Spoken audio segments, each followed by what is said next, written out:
Assalamualaikum warahmatullahi wabarakatuh. A'udzu billahi minasy syaithanir rajim. Bismillahirrahmanirrahim. Alhamdulillahi rabbil alamin.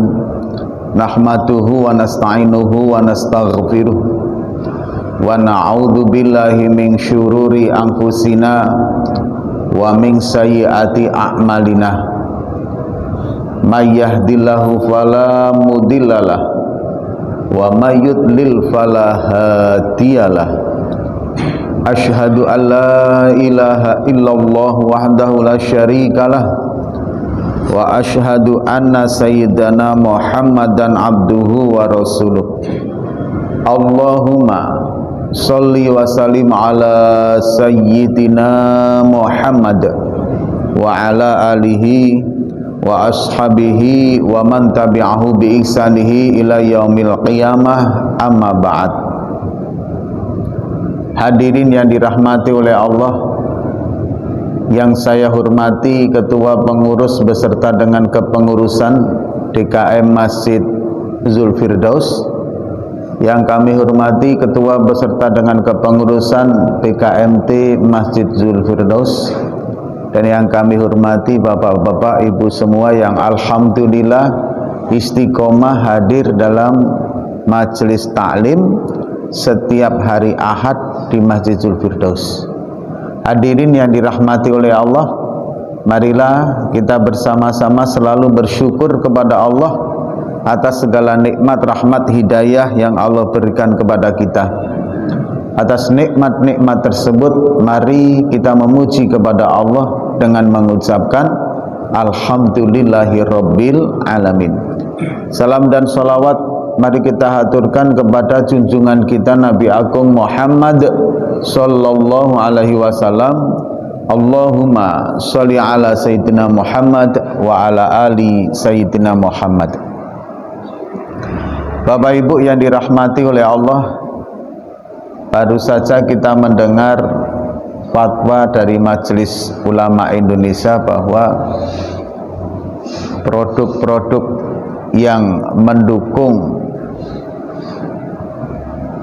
terjadinya kengerian perang di tanah Palestina sana, yang mendukung Zionis, maka produk-produk itu dihimbau untuk diganti dengan produk yang lain. Nah hadirin, apakah itu kaitannya ada hukum haram halalnya? Jadi begini Pak, perkara ini bisa menjadi haram itu ada hal yang berkaitan dengan satu zatnya, barangnya memang haram. Kalau memang barangnya haram, ya haram hukumnya untuk mengkonsumsi. Yang kedua dari segi proses, kalaulah memang prosesnya terkontaminasi dengan perkara yang haram, maka zatnya menjadi haram untuk dikonsumsi. Yang ketiga dalam segi cara memperolehnya, zatnya halal, prosesnya halal, tapi memperolehnya adalah dengan perkara yang haram, maka itu menjadi perkara yang haram. Yang keempat adalah hadirin, transaksi tersebut kita ketahui bersama bahwa mendukung atau menuju kemaksiatan dan kejahatan atau tidak. Kalau memang itu hal yang mendukung ke situ, maka kita tetap tidak boleh transaksi di situ. Contoh begini Bapak Ibu, kita ini Pak, ya kan, Bapak mencuri misalkan sebuah pisau, misalkan gitu ya. Saya tahu bahwa pisau yang Bapak akan jual ke saya itu adalah pisau hasil curian. Maka hadirin yang dirahmati oleh Allah, karena saya tahu persis kalau itu pisau hasil curian, transaksinya tetap tidak diperbolehkan Pak. Itu secara hukum fikihnya. Karena saya tahu bahwa itu adalah barang yang haram, karena barang haram itu tidak boleh diperjualbelikan. Jadi ini mengarah ke situ Pak. Maka zatnya mungkin halal tapi transaksinya yang batal. karena hasil dari transaksi tersebut digunakan untuk kejahatan perang oleh Zionis, membunuh orang-orang yang memang bukan bagian dari peperangan itu. Kalau misalkan perang tentara melawan tentara ya boleh, tapi kalau kemudian tentara menyerang sipil kan sudah. Nah hadirin, ini fatwa MUI ini sudah jelas, dan saya pribadi mendukung dengan fatwa ini. Saya pribadi, terserah bapak-bapak, saya nggak mau berdebat, karena akhir-akhir ini kan sedikit-sedikit debat, ya kan. Beda ideologi, saya nggak mendukung karena beda ideologi. Beda bendera, saya nggak mendukung karena beda bendera. Saya tidak mau memakai itu, saya mau memakai persatuan saja, Pak. Gitu kan. Hadirin yang dirahmati oleh Allah, Indonesia ini menjadi sebagai sebuah negara merdeka itu organisasi modern, dimulai dari Budi Utomo yang kemudian terjadi Sumpah Pemuda kan itu. Tapi di kalangan para alim ulama saat itu juga sudah mulai bergerak, Pak. Saat itu adanya Nahdlatul Wathon, kemudian didukung dengan Nahdlatul Fujar, lahirnya Nahdlatul Ulama. Ini kalangan ulama yang mengurus para santri dan orang-orang yang ada di daerah. Nah, di daerah perkotaan Mbah Ahmad Dahlan menyusun lagi gerakan Muhammadiyah. Kemudian ada lagi pergerakan Syarikat Islam yang dimotori oleh Hosokro Aminoto. Lahirlah Syarikat Islam SI Merah dan SI Putih. SI Merah ini nanti afiliasinya kepada PKI, kan begitu, Pak. Semua berjuang, semua bahu-membahu, sampai kemudian kemerdekaan. Ada yang berjuang lewat jalur diplomasi, dan saat itu tidak salah menyalahkan, gitu loh. Perang Surabaya itu harusnya tanggal 7 Oktober, Pak. Tapi karena Kiai Abbas dari Buntet belum datang, Cirebon, maka diundur, sehingga begitu Kiai Abbas datang tanggal 10 baru dimulai, Pak. Apa kemudian pada nyalahin, wah ini Kiai Abbas yang salah, Kiai Abbas nyalahin, kalian yang salah, kalian keburu-buru? Enggak ada, Pak. Bersatu, taat sama pimpinan, sama ulama taat. Begitu Kiai Abbas datang, mulailah perang Surabaya, dan Surabaya habis-habisan rusak, Pak. Saat itu parah juga, dibombardir juga, Pak. Bandung menjadi lautan api juga, Pak. Tapi bersatu, bukan kemudian wah kita beda ideologi, kita beda organisasi, saya nggak mau berjuang melawan Anda. Oh, nggak bisa, Pak, harus bahu-membahu. Nah, sekarang ini hadirin yang dirahmati Allah, yang terjadi kan tidak begitu. Ulama ini mengatakan saya nggak mau bantu beda ideologi. Ulama ini begitu, ustadz ini, buya ini, aduh. Kenapa kita nggak saling bergandengan tangan, bahu-membahu, mendorong bagaimana di sana kemudian Allah Subhanahu Wa Taala memenangkannya, kan gitu, Pak. Nah, kalau Palestina, ada yang berkatakan Palestina itu akan terus perang. Iya, Pak. Palestina itu akan terus perang sampai yaumul kiamah, seperti itu memang. Terakhir nanti peperangan besar yang dimenangkan oleh umat Islam. Nah, inilah ujian tentang keterpihakan kita. Kita akan merasa bosan atau tidak membela orang-orang Islam di sana. Itulah ujian keimanan kita. Kalau ada yang mengatakan kemarin kan sudah dibantu, sekarang dibantu, besok kan masih kayak gitu lagi dibantu. Iya memang, Pak, akan terus terjadi pergolakan seperti itu. Sampai kita sendiri nanti keterpihakan kita kemana itu nanti akan mencapai titik puncaknya, gitu loh. Dan alhamdulillah Indonesia komitmennya satu saja, Pak, pemerintah kita, Pak. Indonesia akan tetap berdiri membela sampai Palestina itu merdeka. Nah, ini kembalikan ke pribadi kita masing-masing.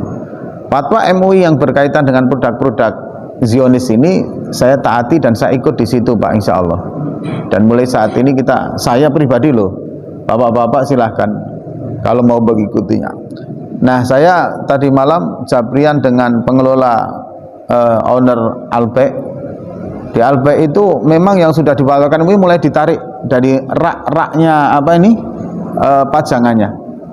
Nah, kalau ibu-ibu bingung, bapak-bapak bingung, saya kok bingung ya, mau milih produk-produk yang tidak terkontaminasi dengan pihak-pihak mereka, dan mana yang bisa dibeli dan tidak. Nah, saya sarankan datang aja ke Alpek Swalayan, Pak. Itu insya Allah raknya dah.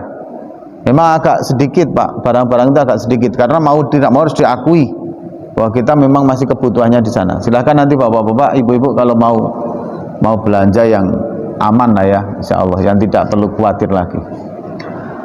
Nah hadirin yang dirahmati oleh Allah Subhanahu Wa Taala, peristiwa Bani Qainuqa, nanti bapak-bapak, ibu-ibu boleh browsing di internet ya. Ini sebelum ini, sambil, karena hari ini kita fardu kifayah sudah mulai praktek, yaitu memandikan jenazah. Nanti saya harap ada salah satu relawan yang siap untuk praktek menjadi apa ya, relawan lah ya untuk fardu kifayah ini. Ada kan Pak? Insya Allah ada nggak Pak yang siap? Ada nggak Pak nih Pak? Ya kalau nggak ada ya, padahal kita semua siap. Sebenarnya kita semua ini mau mati semua, cuma belum siap aja kan itu Pak ya. Ada yang nggak mau mati nggak Pak? Kayak yang nggak mau mati semuanya kan itu. Tapi ada yang nggak mati semua Pak kita. Mau nggak mau, suka nggak suka, siap nggak siap, tetap dijemput kita nanti. Ya semoga penjemputan itu masih lama kan gitu kan. Alhamdulillah. Tapi kalau penjemputannya dalam waktu dekat kan kita juga nggak tahu Pak. Tiba-tiba sampai di rumah sudah ditungguin. Assalamualaikum, sama siapa? Israel Mas. Repot kan. Ngapain kesini? Ini sudah diperintah oleh Allah untuk menjemput jenengan. Waduh, belum siap gitu kan. Emang kenapa belum siap? Angsuran masih banyak Mas Israel gitu. Nah hadirin yang dirahmati oleh Allah Subhanahu Wa Taala, nanti kita praktekkan ya. Kita kembali ke ini dulu. Inilah peristiwa dulu Bani Qainuqa.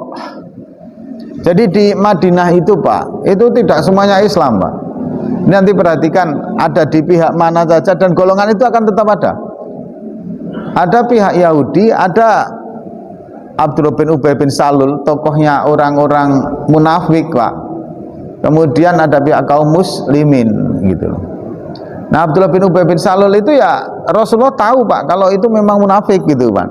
Tapi ya nggak dibunuh, karena dalam tata lahirnya Abdullah bin Ubay ini muslim gitu loh Pak. Jadi Rasulullah SAW tidak mau nanti sebagai catatan di akhir zaman, sampai akhir zaman, bahwa Rasulullah membunuh sahabatnya sendiri gitu. Nggak mau gitu, karena dia hidup zaman itu. Itulah kalau nilai iman Pak. Suatu hari ada seorang perempuan muslimah Pak, itu belanja di pasar Qainuqa.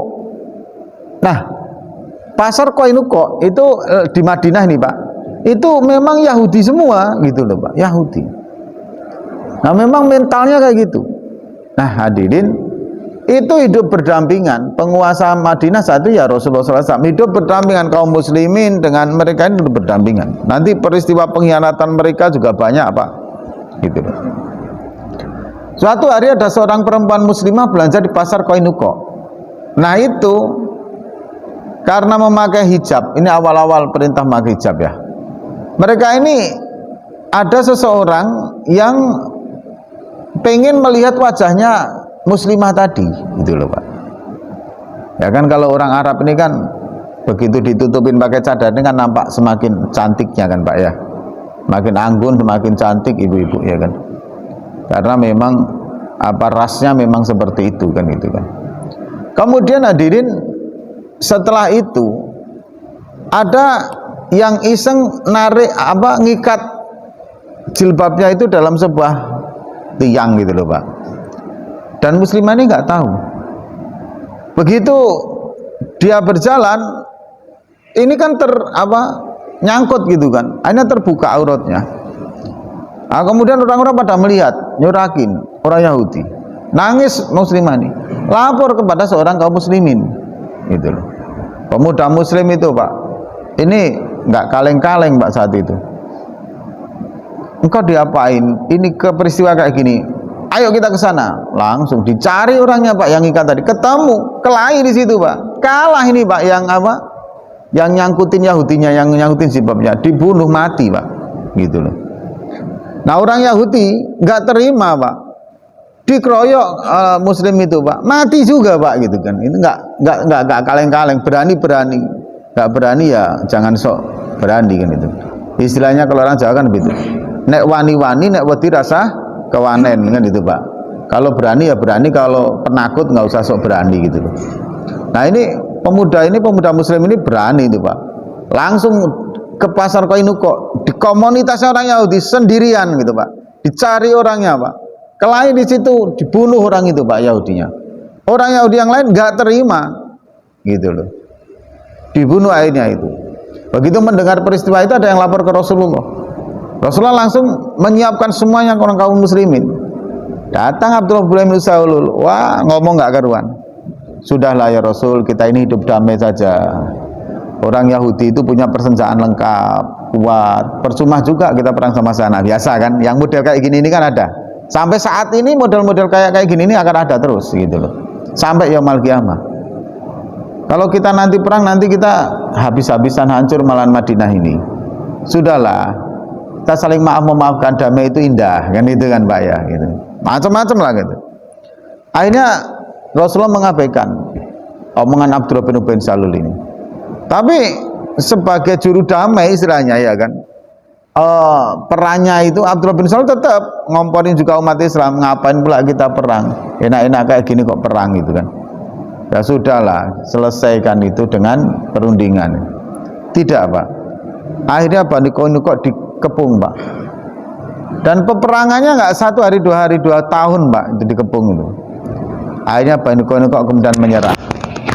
Nah kemudian orang-orang yang membunuh itu diterapkanlah hukum qisasnya, termasuk nanti ada pengkhianatan pada saat adanya perang Uhud Pak. Itu dikhianati Rasulullah SAW.